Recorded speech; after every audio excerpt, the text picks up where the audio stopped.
2024년 4월 4일 수요일 매일 성경입니다. 본문은 신명기 22장 1절에서 23절 말씀입니다. 제목은 사회 질서 유지를 위한 정결 규정입니다. 20장은 전쟁에서 지켜야 할 규정을 다루었지만 21장에서는 일상에서 개인과 가정과 공동체가 정결을 위해 어떻게 대처해야 할지 재반 조치를 다루고 있습니다. 우리는 오늘 말씀을 통해 이스라엘 공동체가 사회 유지를 위해 지켜야 할 것과 금해야 할 것이 무엇인지 살펴보겠습니다. 이를 위해 말씀을 자세히 들여다보겠습니다. 먼저 1절에서 9절 말씀입니다. 공적 책임입니다. 살인사건에 대한 책임을 공동체에 맡깁니다. 미해결 살인사건의 경우 사건을 방치해서는 안 됩니다. 시신과 가장 가까운 성읍이 책임을 지고 장로들을 소집하여 하나님이 정하신 속죄의식을 치르게 했습니다.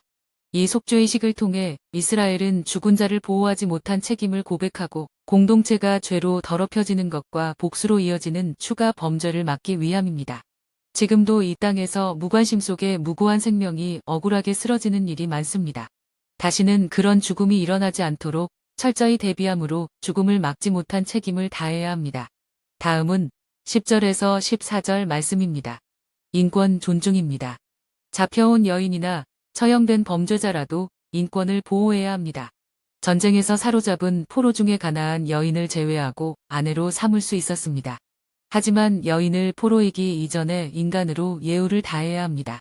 포로라고 해서 함부로 포로를 겁탈하거나 첩으로 삼아서는 안 됩니다. 우선 집으로 데려가 죽은 부모를 애도할 시간을 주어야 합니다.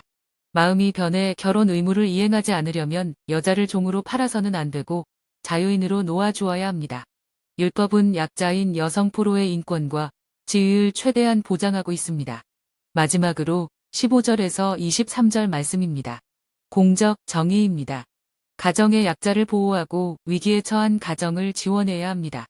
서자라고 해서 아버지가 마음대로 장자의 권리를 박탈해서는 안 됩니다.